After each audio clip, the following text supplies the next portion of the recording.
So again, good afternoon, everyone. Thank you for joining me on today's CoolCare Masterclass, where we'll be looking at CoolCare's integrations, going over just what that means and what they can do and all different ways those work. As I'm sure you're all aware, CoolCare here is here to help make operating your care home easier, more efficient, and more profitable. And as I say, integrations can certainly help with that. So while we're using Zoom in today's masterclass, if anyone does have any questions, feel free to use the Q&A option on your Zoom menu, where you can type a question in there, and a member of our team is on hand to be able to take any questions you've got, answer them for you, and say help you out with anything you think of as we do go through today's masterclass. Anything you think of at all, don't be afraid to ask. And there will be some time at the end once we've finished to answer any additional questions if anyone thinks of anything after we're done. Now, as for what we'll be looking at today, as I mentioned, it's CoolCare's integrations. So we'll show you what that means, essentially how CoolCare can integrate with different pieces of software, our partner organizations, to essentially assist with making admin easier and sorting out different things around the system, connecting the systems together in different ways. Looking at specifically connections to care planning packages, looking at earned wage access, as well as CoolCare's payroll and invoicing exports as well. So plenty to see in this. And so to start off, we'll be looking at our integrations with care planning systems. Well, CoolCare Safe can integrate with care planning systems PCS and Nourish, used for care planning regarding your residents and details on there.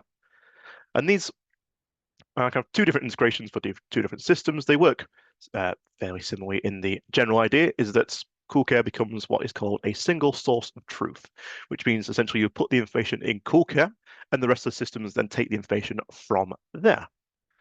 So it's kind of you would put something in CoolCare first, be that a new staff member, new starter, or a new resident record admission, and then they can then carry over from CoolCare to your care planning system with the click of a button on there. As I say,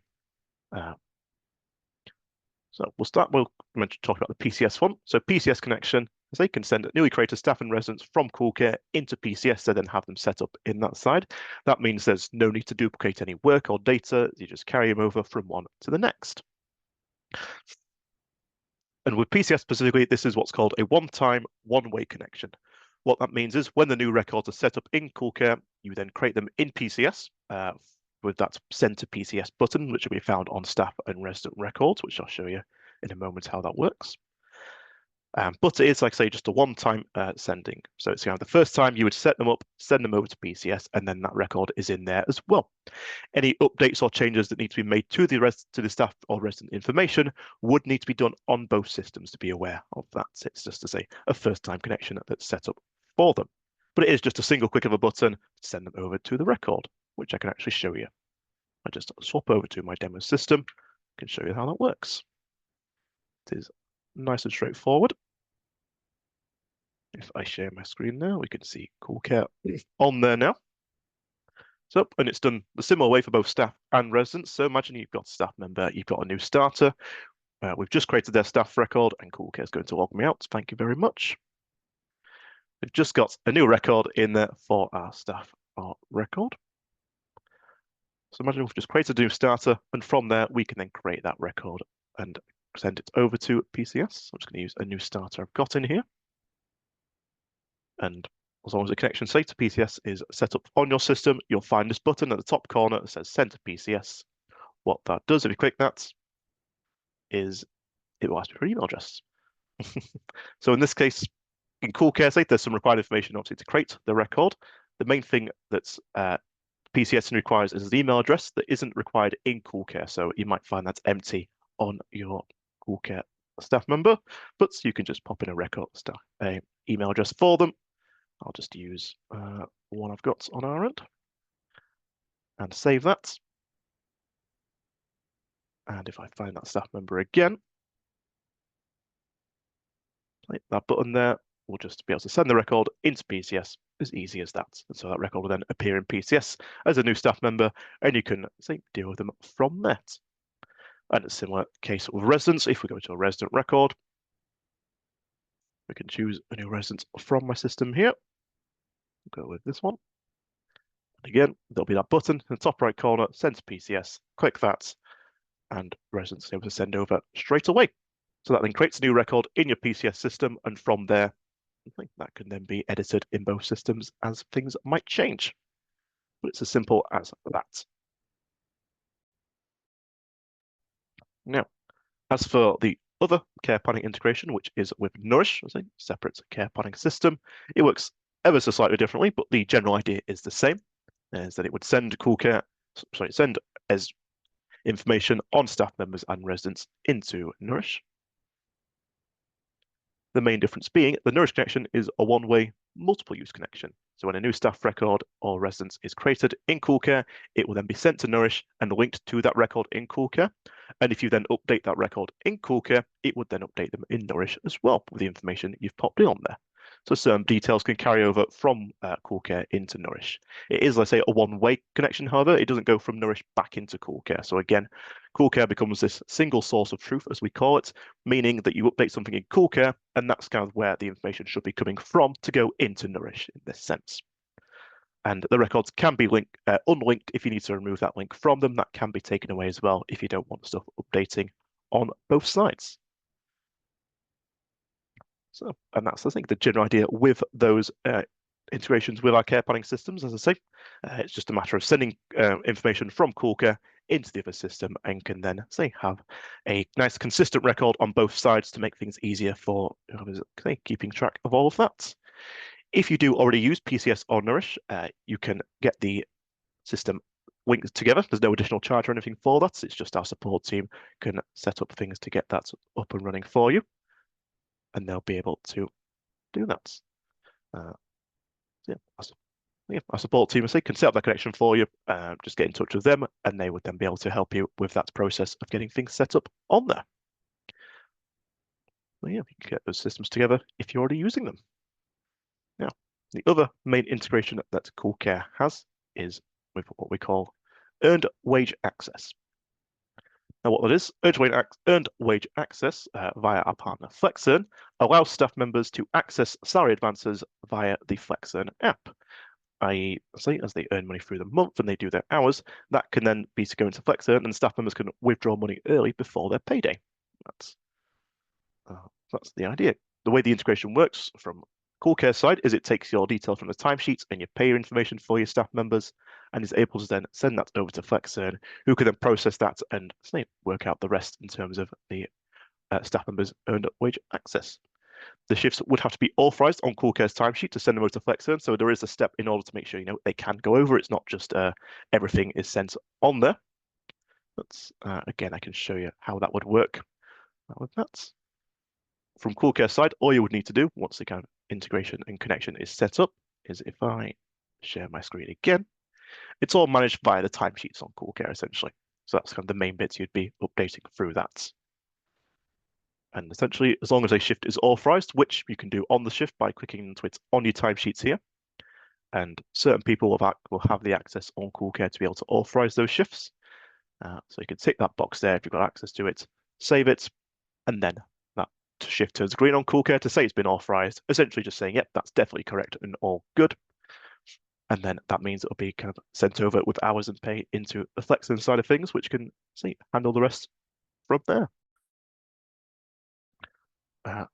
Alternatively, the shifts can be kind of authorized in bulk, so you don't have to do them all one by one. The shifts in CoolCare can be authorized in bulk. There's a setting for it to enable it in CoolCare, and it's to do with locking your timesheets. So when a user goes to lock the timesheets in CoolCare, which just usually saying, those shifts have all been done with now and they're all good, they can also be authorized. There is a setting for it, which isn't enabled on mine, so I can actually show you where that can be found. In your system configuration, if you've got access to that on CoolCare, you'll find it under your staffing tab, and it's sitting there, enable bulk authorization. If I tick that box and save it, then that is available on my timesheets. So if we go back into there, once again, using that lock function in the top right corner, we can then lock our timesheets up to a certain date and authorize all the shifts between those dates as well. So if I say, all my shifts for March have been dealt with now, I can lock it up to the end of March, authorize all events up to that lock date, which if I update that then, Obviously, it doesn't change anything on this week's timesheet, but if I were to go to, let's say, the week before, we can see all those days are locked down, so no one's going to be able to edit stuff any further on those timesheets. And as you can see, it's all green to say it's been authorized, and that means that information is then available in FlexEarn to be dealt with from there. So that's the idea with that. From CoolCare side, I say it's just a matter of authorizing the shifts to confirm the hours are all correct, so people aren't be able to pick up stuff that hasn't been checked already by you guys in CoolCare. And then that can go over to the FlexEarn for the earned wage access for your staff members. I'm just going to swap over back to my presentation one more time. Where were we? Here we are.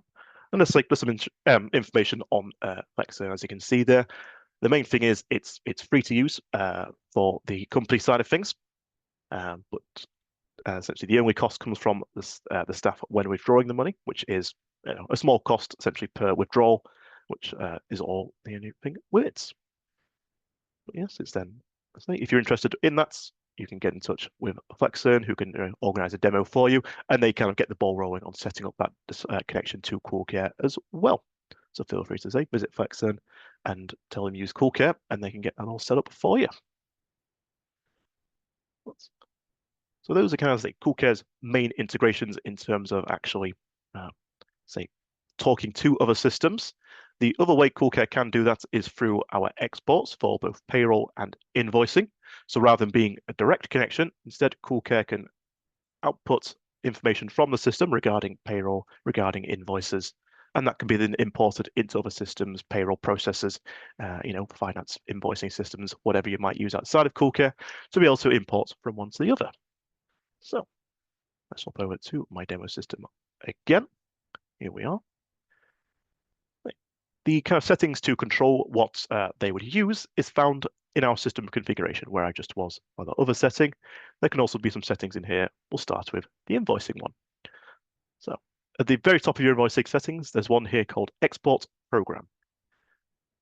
And if you click on that tab, there's a whole list of different invoicing systems, financial processes that CoolCare is able to export to. As you can see there, different options on there, some different versions of Sage. You've got their Sun, Zero on there as well, some additional stuff. That's a range of ones you might use. And essentially, all this setting does is change the very final export that CoolCare gets out of the system to be in the right format to then immediately import into those other systems. It won't change anything about how you do the invoicing, or if you're already creating invoices on CoolCare, you'll be able to use it straight away, and shouldn't be anything extra required for them. So with that set to Sage Line 50 on mine, essentially to get the invoices out of CoolCare to import them, all you would do is under your residence on CoolCare, where the invoices are created and set in the system once they have been processed is through your invoices page here. And you can see, obviously there's options to be able to print off the invoices and email them out from CoolCare, as well as the option to import them. So to do that, we would need to filter our list to say all the ones we just want to import, make sure we've got those waiting to be imported. And when you apply that filter, you can see the list. It doesn't look like it's changed on mine, but it has narrowed down my list to just 20 invoices compared to the, I think, thousands I had in there previously, as you can see. And so then we can export that list. So you see the little export button right at the bottom of this page. If you click on that, excuse me, you can then export these out in a couple of different formats. There's two files you can get out of CoolCare for the invoicing. There's the accounts file and the transactions file in most cases. Well, that's the accounts file. If we load that, is an Excel spreadsheet, a CSV specifically, which the accounts version is taking the details of the accounts that have been created in CoolCare. So your brand new, resident accounts for all their funding information can be set up in CoolCare and then exported from the system. Again, the format will differ based on which export you're using. So this version I'm using is for Sage Line 50 specifically, but there's also different versions as I've shown you. And it just takes the information, puts it into a CSV format here, and then that's going to be directly imported into Sage because it's in the right format it requires already. So it could just be sent from one to the other in one go. You just need to download it from CoolCare and then send it off into whatever system you use outside of it. And that will then create those new accounts in say your other system, Sage in this example, I've used on mine, and then that creates those new accounts for the funding in that side. The other file it gives you is the transactions file, that one being the actual invoices themselves. So we've imported the accounts and they're all in there now. Then we can import the invoices to go under each account on that side. Again, it'll be the different formats based on the different systems you use. This one, say, for Sage Line 50 specifically, and it's got all the details in the correct format that it's able to then send out from the system into Sage. Again, you would just download those files from CoolCare.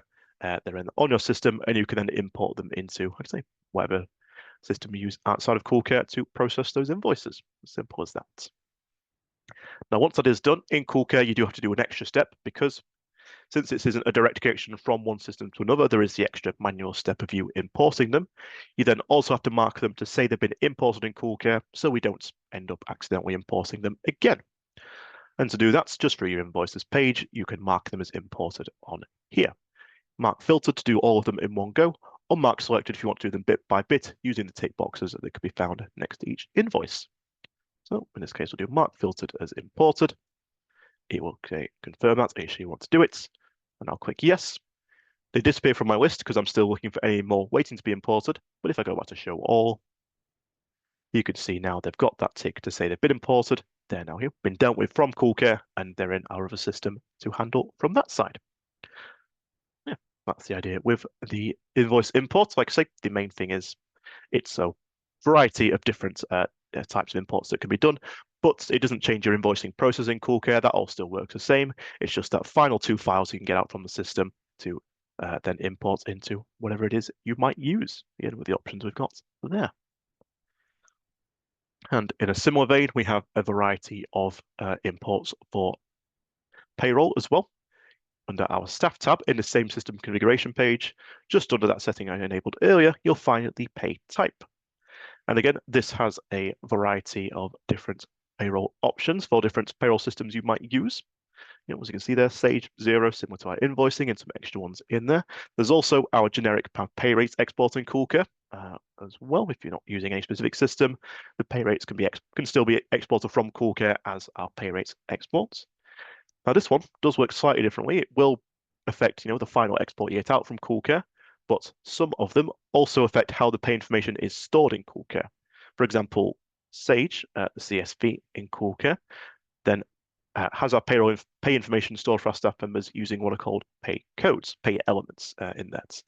The idea being the pay codes will be set up in your external system, for example, Sage, and then they would then be added into CoolCare for that information to transfer over properly. So if I actually show you that as the Sage CSV, for example, CoolCare by default stores that pay information as pay rates, but if you're using these pay codes instead, they'll be found in your home setup under our staff positions. If I click into any position on the list, you'll find this tab for codes. And like setting up Payroll for pay rates, the idea here is you've got the different types of hours a staff member can work within CoolCare, and the number that's in that is a pay code that would then relate to the specific rates of pay set up in your payroll system. So some of them, if they use those pay codes, would need to have a slightly separate setup in terms of these pay codes in there. Whereas some of them do just use the pay rates you can put into CoolCare on the individual staff members as well. But again, the main idea is only thing it other changes other than that is the final export you can get out from CoolCare, which you can get from side of the system with under your staff tab. You've got the payroll option there. Again, it doesn't affect how you run the payroll. It will still be done similar, same as you would do normally. You choose the dates of the payroll period you want to run it for. So I might say do it for all of March in mine.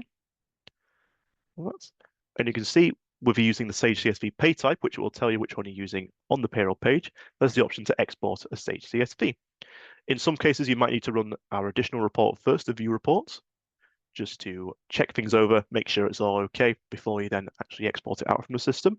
So you kind of use this payroll report as just a check to make sure it's all good. And it will include all the pay codes and pay information on there for staff members once it wants to load properly. Excuse me, it's taking its time thinking about it. But there, for example, you can see the types of hours and the pay codes associated against them with that. Or if it's missing, it will soon tell you as well. But the idea is you can check over this report to make sure everything's okay first, And then once you've run that one, you can run, in this case, the Sage CSV.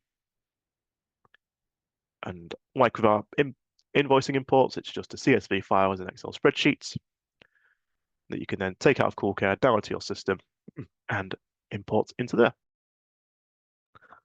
And some of them, I'll say, are really simple on here. This one doesn't have much information, but to explain, for the Sage CSV specifically, column A there is the staff member's payroll number. Column B would be their pay code for the different hours they've worked. And column C is a number of hours relating to that. So I'll say some of them are very simple. All it requires is that little bit of information, and that's the exact format that Sage, in this case, would be able to take it. But again, all the different imports will have different files and different formats to be able to import them directly into the system, whatever you use outside of CoolCare from that. Say some of them have a separate CSV, whereas some of them you would just use the export payroll data reports, and that one changes depending on the format sometimes on those. But again, it's just a simple matter of choosing what you use outside of CoolCare, make sure the information marries up if you are using ones that require pay codes, and then running the payroll is nice and easy. Choose your dates, run your reports, get it out of CoolCare, send it off to wherever it needs to go. So yeah, those imports, I say, are nice and simple. Let's just remember, use that system configuration if you have access to that to double check, make sure you're using either the right export program for the invoicing or, the different pay types you have for payroll as well. There's all sorts of options, I think, that can cover most things you would need. And that, in general, is our integrations and imports we can find in CoolCare. Once again, if you are using PCS, using Nourish, or even FlexEarn, if you want those connections setting up, you can get in touch with our support team and they can get the ball rolling on that side of things. And if you are interested in them as well, you can obviously get in touch for more information. But and I say the imports will be there available to use already in CoolCare. You don't have to do anything special for those other than check the settings to ensure we're using the right one that we need. But really, that's all there is to show you for today's Masterclass. So thank you all for joining. And as always, if you do need any additional assistance with CoolCare, if you want obviously financing, payroll, rota management, or tracking of residents, you can work with our product specialists online or in person for training. And if you aren't aware, you may be entitled to some free of charge training. Every customer has at least 2 30-minute free of charge sessions that renew annually. And you can contact our training team in order to check your entitlements and book something in if you're interested. You could email us training@coolcare.co.uk, or you could phone our team 0113 385 3853 and see if they can get something checked and booked in for you. Anything you think of training wise, we can do a session on it, whether it's just a general overview of CoolCare, something you want to focus on in particular, or you had questions on, or just a general Q&A to catch up with the system and what's going on. But yeah, do let us know if you want any training. And that's, I think, is all for today's session. So thank you all for joining. We will leave the session open for 5 more minutes in case anyone's got any other questions or anything else you can think of. And we'll see you. So yeah, next masterclass will be in 2 weeks' time, where we'll be looking at reducing the usage of agency, how CoolCare can assist with that. So yes, do sign up for that. You'll get an email for it soon if you haven't already. In that case, all I think left to say is thank you all for joining me for today's masterclass, and do have a nice day.